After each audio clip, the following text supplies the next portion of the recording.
The Brown Park Podcast is brought to you by Grow Clinics. They're Australia's leading hair transplant clinics, and you can go to growclinics.com.au. Christo and Dion are being viciously mediocre on the Brown Park Podcast. Okay, I want to talk about, I want to have a chat about your eyes. My eyes. Your eyes. Okay. Okay. You are doing something quite interesting that I look, there's no secret on this show that we both had our hairlines done. We did, indeed. And thank you very much, Grow Clinics. Yeah, Grow Clinics, love you. And also you, and this surprised me because I've never done this, but you've tried Botox before. I did, yes, a little while back. I did. Shot between the eyes? Yeah, shot between the eyes, and then I had the crow's feet. Bit of a injection there. When did you do that? The crow's feet, I don't know. I reckon I probably did that maybe 6 months ago. Did it work? I'm not trying to be offensive. I didn't see it. No, at all. I mean, with men, they go pretty light. They don't go, full frozen. So they still make it. They just decrease. I mean, it's got to go on with it now. But I did, yes. Did it hurt? Oh, just like any normal needle, but I'm covered in tattoos, so it's just fair enough. You don't have a pain threshold, no. But you're getting your eyes done now. Why? What are you going to look like a whole new Dion? Or are you getting him like makeup tattooed on the eyes, or what are you getting done? So genetically, like my dad has real saggy eyelids, and it sort of started going over his eyes, where it starts sort of impacting your vision a little bit. Yep. And I noticed that I was starting to get it, so I thought I'd get on top of it early. So I'm having my eyelid foreskin removed. I'm having an eyelid. What do you call circumcision? I'm having an eyelid circumcision. That's what I'm having. God. Yeah. So what? They give it to some people that don't want to be circumcised anymore. So they take the excess skin that's a bit saggy from your penis and they put it on your eyeballs. Other way around. Oh, they okay. Give a bit of extra. Give you extra length. Yeah. So, no, I mean, I don't think I'll look super different, but I just won't have the droopy eyelid anymore. Lids. I don't even think you had droopy eyelids now. Well, I do. See, everyone's aware of their own flaws. Absolutely. God, I'm looking in the camera at the moment and I feel like I'm 100, but... Botox? Would you do it? Would you do it? I don't know. Maybe, yeah. What's your reservation? Well, I'm starting to get to the age where crow's feet are an issue, and get the forehead wrinkles and stuff like that. No, I mean, I don't want to look like a smooth as a baby's bum, but I have thought about doing it a little bit. Yeah. Okay, good. Well, I mean, like I said, I've done it, so jump on the Botox train. Toot toot. That was sad. This is the Brown Park Podcast. Now, I want to talk about this, and it came up within the Derek Cahill podcast. Oh, yeah. Now, I'm in the corporate world, and quite often I have to wear a corporate mask where I censor all my natural urges, every single one of them, and start using acronyms to communicate better and use pointless terms like "let's get this project on the runway." Oh my God! Let's lean into the uncomfort. Yeah. What do you ever find yourself using those kind of phrases? I do, 100%. Because if you're not communicating that way in corporate, then they think you're a chump. But you can use all the corporate lingo, say nothing, and they think you know what you're talking about. It's absolutely crazy. So what I want to talk about is that what in radio where you are, do you have to wear a mask? I mean, you're pretty even keeled. You don't really say too much that's going to offend anybody. But no, does the corporate mask exist in your line of work? It does a little bit to the degree that radio is a shrinking industry. So you try to fly under the radar where you possibly can in the hope that you're going to continue a job. But wouldn't it be better to fly? Wouldn't it be better to be on the radar, or no? Because I don't know. Like shot down. Yeah, it's a shrinking industry, so it's kind of one of those things that you don't want to ruffle too many feathers, and you don't want to be the pain in the ass because you'll be the first one to go. Right. And I don't know, but I mean, we're encouraged to be ourselves on the radio, but I feel like I'm a different person on the radio than what I am in ordinary life. I feel How like so? How so? I feel like I'm a little bit of an introvert in general. A little bit. So, you're sort of, towards the lower end of. I'm on the introvert spectrum, but then being behind a microphone allows me to be somebody that I'm not. Right. I guess that's the way. Like a classic example is the first time I landed a job in Sydney, right? And I was stoked because Sydney was the get. Creme de la creme of radio gigs. The station that I wanted to get on was one that I was a fan of, that I really liked, and I managed to convince the boss at the time to at least give me the Christmas gig because they were in between what they were going to do, and I'd been pestering him. And one day he said yes, and he said, "I'm going to hire you. Come down and do 6 weeks over Christmas, and we'll see where it goes." When you're doing this, how do they find you? Do you send like a demo of your best work, or they just listen to the? No, at the time I was sending MP3s at the time. Right. You just send it's called an air check, so it's like an on air resume, right, of your work. Okay. And I sent that to him, and I bombarded him like every Friday. I would send him the best bits of the week and go, "Here's my best bits. What do you think?" And one week he went, "Oh, for fuck's sake, let me ring this guy." Nice, well played. And he rang me and he said, "I want to give you a gig, 6 weeks. Come on down. Here's what you'll be paid. Sort it out, and it's yours." And I'm going, great. Got down there, had a lunch, and he brought the rest of the team along from that station. One of which has been one of the guests from a previous podcast that we've done with a guy by the name of Chris Fade, who is now in Dubai. He's on Dubai Bling and he's killing it overseas. He was one of the people there that I met on this first lunch. And my boss later on told me that when he went home to his wife and his wife went, "Oh, how's Christo? What's he like?" And he's gone, "I've made the biggest fucking mistake I've ever made." Why? Because you were quiet. Because I was quiet. And he said, "Oh, this guy's going to get on air tomorrow and he's going to sound like fucking shit. What the hell?" And he said, "And the minute you open that microphone the next day," he said, "I knew I hadn't made the wrong decision." He said, "But the difference between you off air and you on air, completely different." And I'm like, okay, that's interesting. Yeah, that's. Well, I don't know whether that answered the question. No. It's so similar. Like you, It's because for me in the corporate world, I'd almost say I'm less confident. I come across confident, but I'm more confident outside of it all. But you're flipped on your head. You're more confident when you're at work than you are outside of work. So, I guess that's because I sit in a studio with nobody, so I can do whatever I want in the studio. You know what I mean? I can be a dick and nobody cares. And it's funny because we used to. Is that because no one listens to radio anymore? Shut up! They do so. When we used to go to functions, and Sarah would have to nudge me and go, "That person's talking to you. Talk back. What are you doing? You sound like an asshole, or you're coming across like an asshole because you're not talking to me." Oh, because there is a fine line with being an introvert where you come across arrogant, but yet you're just shy and don't want to do absolutely. That. Yeah. And so there were moments where she said, "I'm sure that person probably thought you were an asshole," and I'm like, "But I'm not. I don't know what to say. I don't know how to talk." So it's taken me a long time to get there. Now I've got something for you. What do you got? This was a phrase that I heard the other day, and I really liked it. And I want to read it to you. This is probably a little bit too serious for what we do. I like it. I'm a serious kind of a character at times. Fuck off. I am. When? Sometimes. Name three. Okay, at work. At work, one. All right, fuck off. What do you got? This is a quote I heard.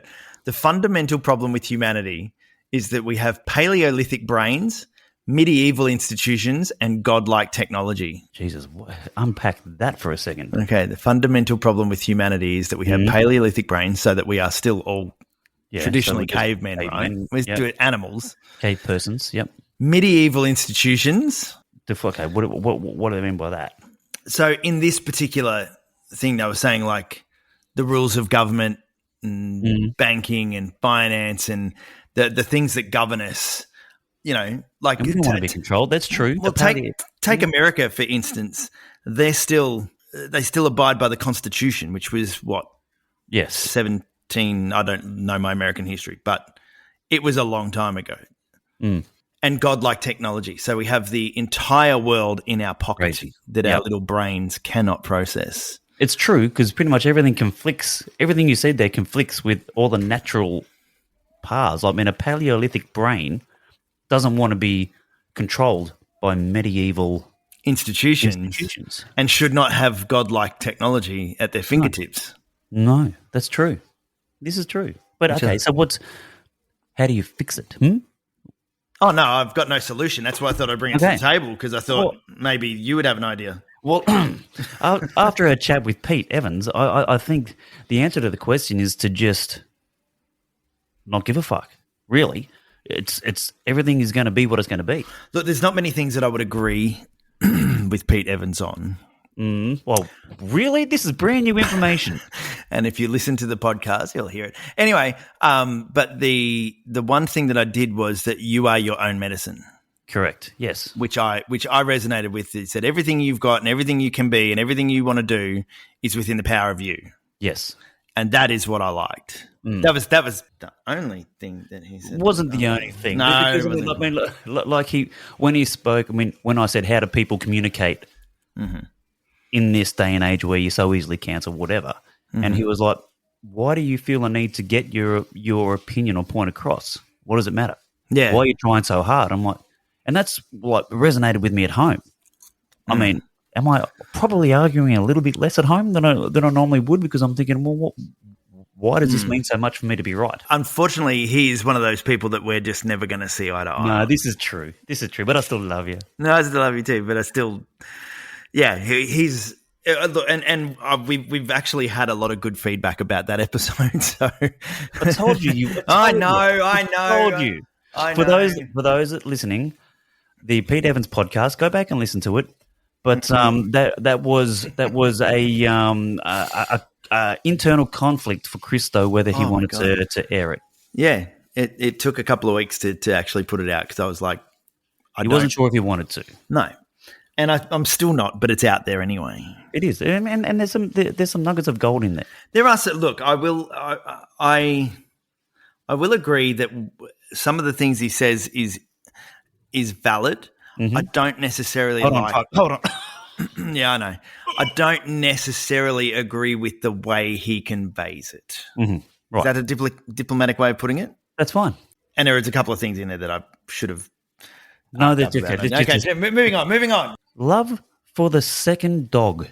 Okay, now let me take this out. Let me put this on the runway. Yes, for you. So my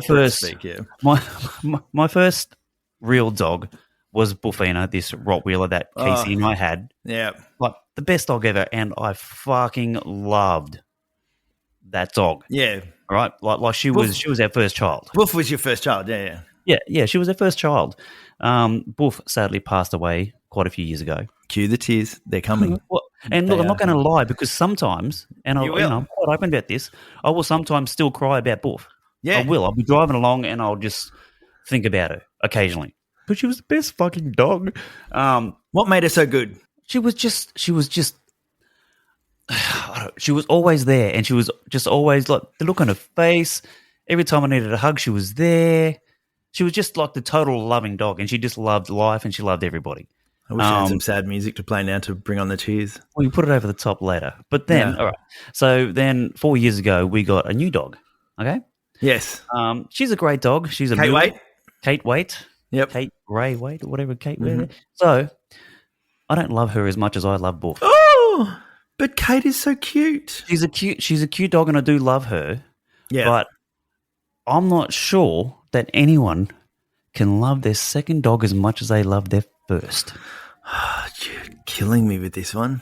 So how do you? Okay, so you've got a dog. Now before we move on from Kate, Kate Waite. Yes, she's a beautiful dog. She is a great dog, and I do love her. Like I say, she is. And you torment the fuck out of your family with that dog. Yeah, a little bit. No, not a little bit. I showed up on your doorstep the other day, and what does Kate look like? Well, she's got her ears dyed black, her paws dyed black, and her tail dyed black, and she has pink toenails. What? Why? Well, what's the point in having a schmoodle if you can't have fun with it? So one time I had her shaved, so it's always it's a bit of a running joke on what if I drop the dog off to get groomed, I decide what she gets done. It's just what's going to happen. How does the groomer react with that kind of thing? Yeah, sometimes she doesn't love it. You see, you've had not a dispute, but you've basically had to put your foot down and said, "No, I'm the owner and I'm paying you. Just do what I want." Well, I mean, you're not quite as cold as that, but you know. One time she said, "Does your wife know that we're having your dog groomed like this?" I said, "Doesn't matter." Does your wife know about us? Yeah. Yeah. One time I had her shaved like a lion, so her whole body was shaved except for the front part and the tail and stuff, which looked fucking awesome, by the way. It did actually. It looked really cool. I mean, my kids were horrified, but you know. But I have fun with it. So tell me, so you've got a dog, which, you know, how long ago did you get your dog? Like 3 years, maybe 2 years or something like that? Did you get Kate before us or after us? Yes, no, we got Kate before you. Before, okay, yeah. So about three. I want to say 3. Kate is a COVID dog. Kate cost me a fortune. Oh, yeah. But yes. And not only did she cost you a fortune, the scam that ripped you off first cost you a fortune. I was one of those guys that got scammed. Bastard. Oh, Gumtree? Yeah, it was Gumtree. Shut up. Don't bring up my old wounds. Do you want me to love this dog or you want me to hate this dog? No, you love the dog, but you did get scammed on Gumtree. I did. This is the Brown Park Podcast. Now, a word from our sponsors. We interrupt this podcast to say a huge thank you to our sponsors, Grow Clinics. Now, if you're tired of fighting the losing battle of hair loss, Grow Clinics offers advanced, results-driven hair transplant solutions with proven effectiveness. Their minimally invasive procedures utilize the latest techniques to transplant healthy hair follicles from donor areas to the thinning or balding areas. This means natural, permanent hair growth, not quick fixes or gimmicks. Now, what can you expect, I hear you ask? Well, their experienced surgeons boast a 95% success rate in hair transplant procedures, ensuring visible, long-lasting results. Most procedures are completed in a single day with minimal discomfort, and it's a super quick recovery time. They meticulously plan and execute transplants to achieve a natural hairline and hair density that blends seamlessly with your existing hair. And every patient receives a tailor-made treatment plan based on their unique needs and goals. So take control of your hair loss today. Visit their website at growclinics.com.au to book a free consultation and tell them Brown Park sent ya. This is the Brown Park Podcast with Christo and Dion. Now back to the show. Do you love your dog now as much as you loved your first dogs? Well, okay. So we had 3. Mm-hmm. So Sarah and I, before we had kids, we work in 3s. 3 dogs, 3 kids. Anyway, we had Dre, dog to Dre. Yep. And he was our first. Yep. Loved him. Mm-hmm. He was a beautiful dog. Yep. But we also had Snoop. Snoop Dogg. So we had Dre and Snoop. Yep. And the 2 of them were like just amazing. Loved them. Mm-hmm. And then we got Redman. What? Who? Redman. It was Redman, but we called him Redman because we had the whole rapper thing going. We had Dre, Snoop, Redman. And he was a King Charles Cav. So we had two like Maltese Shih Tzus and a King Charles Cav who we adopted from the Cat Foundation or something like that because he belonged to a woman who was old and never walked him, so he was like a fucking sausage roll on legs.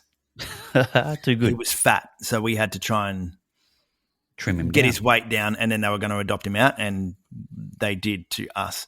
And they were, in answer to your question, yes, you're right. I don't love my second dog as much as I love my first one. So you don't love Hallie as much as you loved. I do love Hallie. I do love Hallie.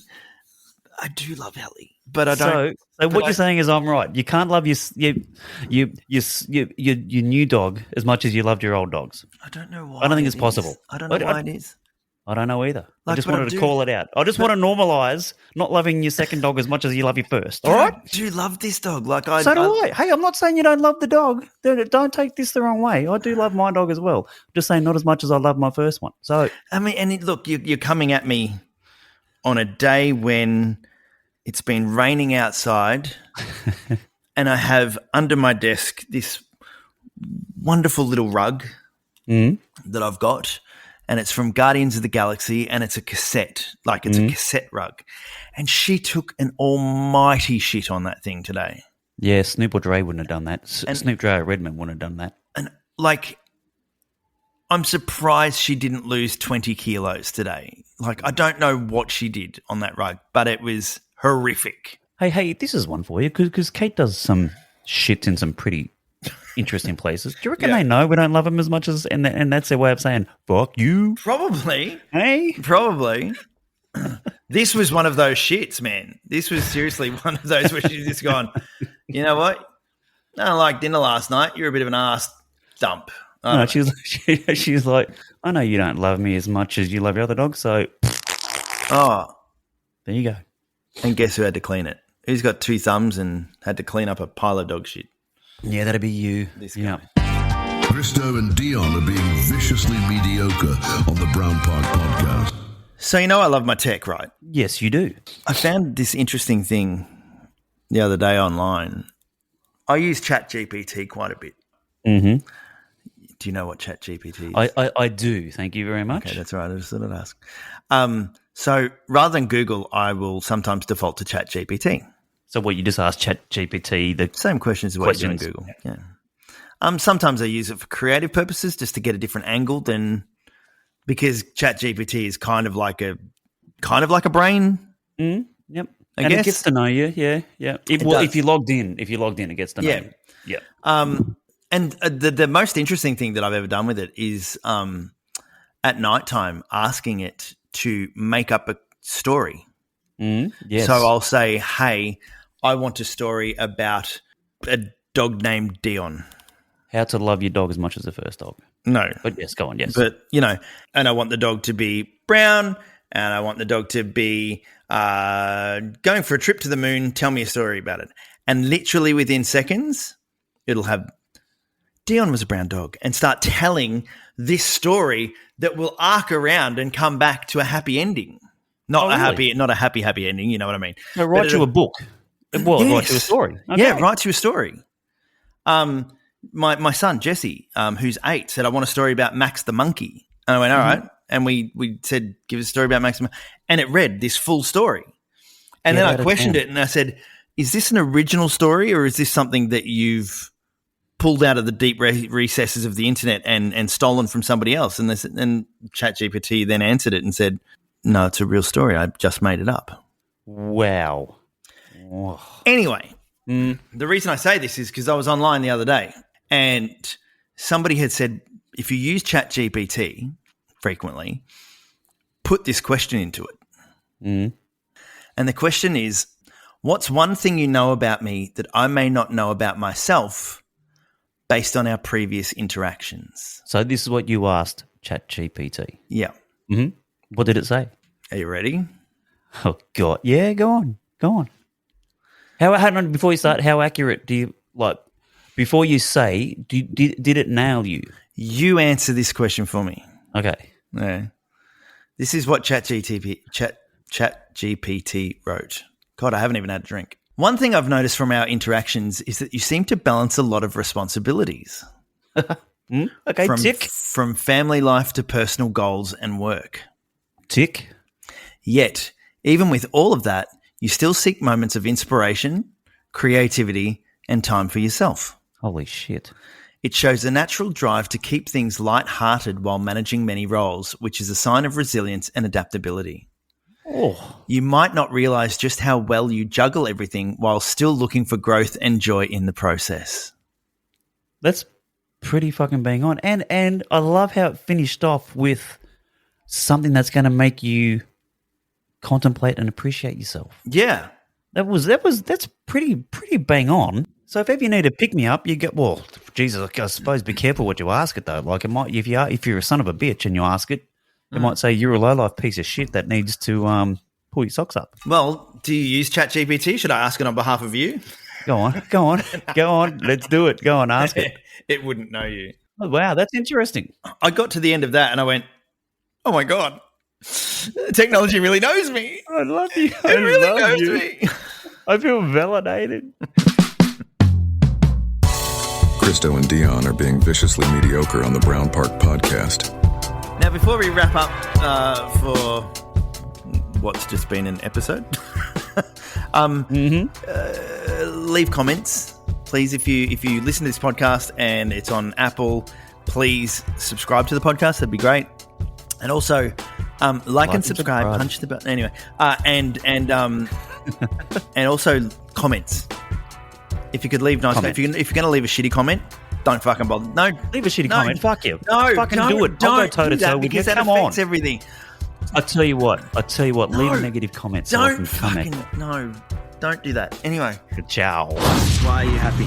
It's cool.